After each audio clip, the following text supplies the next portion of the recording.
Hey, what's going on, everybody? It's Not Your Average Josh back here for another movie review, and today I'm here to review the new movie, The Pope's Exorcist, starring Russell Crowe, directed by Julius Avery. But before I get into my review, I do want to say if you're watching this, hit that like button, leave a comment as well. If this is your first time watching any of my videos, you can hit that subscribe button, or if you're a returning viewer as well, any support is appreciated for this channel. You can also follow me on TikTok and add me on Snapchat, where I will post content similar to this. But for the most part, my content will be here on this YouTube channel, Not Your Average Josh. But let's get into the review of The Pope's Exorcist. As I mentioned, The Pope's Exorcist was directed by Julius Avery, and the screenplay was by Michael Petroni, Evan Spiliotopoulos, screen story by R. Dean McCreary, Chester Hastings, and Jeff Katz. And it was based on books by Gabriel Amorth, the character that is played by Russell Crowe in this movie. I had very mild interest in this movie.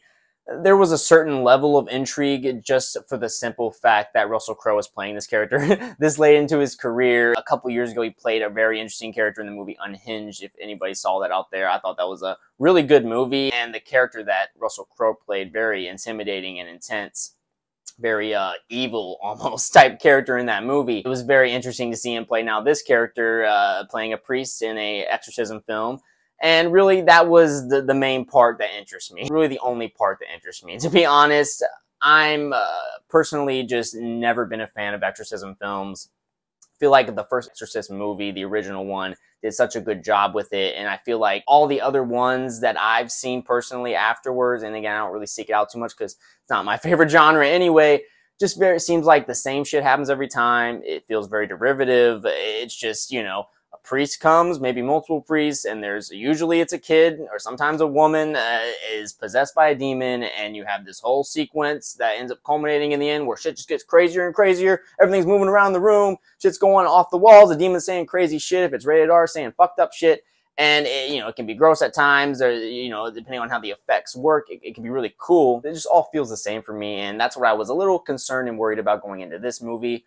And I will say there are a couple aspects with this movie that do differentiate itself from other Exorcist films. One being the way the demon attacks the priest and the family involved. Like a lot of other Exorcist movies, the kids being possessed in this movie, a little boy in this family. But the way the demon that's possessing this kid, who ends up being supposedly this very powerful, one of the most powerful demons, maybe even Satan himself. The way they attack the priest and the family is they feed on your greatest sins, and also in that way feeding on your fears, and they'll make you see shit and hallucinate stuff where you think events are taking place again, or people are there that aren't there. I thought that was really cool in the way. I hadn't necessarily seen that or remember seeing that played that specifically in an Exorcist film. So I thought that was really cool. And then another aspect was the way they approached religion in this movie. I thought was really interesting. The movie takes place in the 80s, and I'm sure, as I mentioned, it's based on books by the real man Gabriel Amorth, who I guess was an exorcist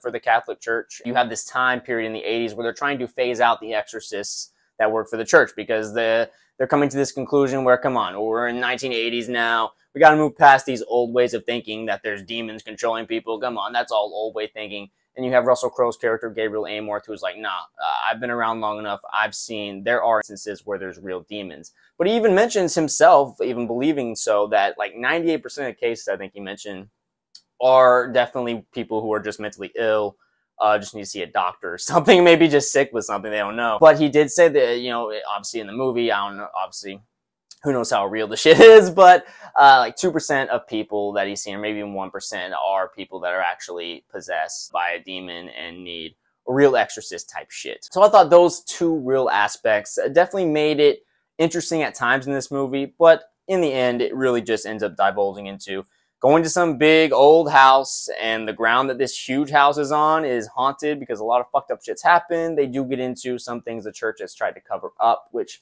has been talked about in other movies before, so that didn't really feel very unique either. It ends with, the last 30-40 minutes of this movie having a whole sequence where the demon's doing fucked up shit, ends up possessing multiple people. I thought that was a little interesting, I will say. The direction they went with that, where the demon could possess multiple people in this movie, I thought it was actually really cool in that way. So I'll say there's definitely 3 things that made this movie definitely feel more unique than most exorcism films. But I thought in the end, it really it just evolves into the normal shit you usually see. Shit going crazy in the room, the demon saying crazy ass shit, talking in a different voice than the kid. And there's some cool effects in this movie. I thought some of the stuff that happens with Russell Crowe and the kid that's possessed, very interesting. Again, this is just me coming from a perspective where I'm not into these movies in general anyway, so it's going to be harder for me to be pulled into this movie. Now, if you're a fan of exorcism films, I feel like you might really like or love this movie. Just for me, I'm just worn out on this genre anyway. So I'm more really mixed on this movie overall. In the end of the day, there's not much memorable about it, and it was a little bit of a tough get through. There was nothing on a technical level that was unhorrible in this movie. It is not a bad movie. I think everything is just fine. Even down to the effects. The effects, maybe there were some cool moments with it, but everything is just done fine. A very nice way, but for a guy like me, who again, it's just not my favorite genre anyway, it didn't win me over or anything. But again, I could see other people that really love this putting it higher up and maybe even being surprised at how much they liked it. It was really cool to see Russell Crowe play this character, play off of something that is obviously based on true history in a way with this man, Gabriel Amorth. And the few interesting aspects they had in this movie definitely kept my interest up at certain points in this movie.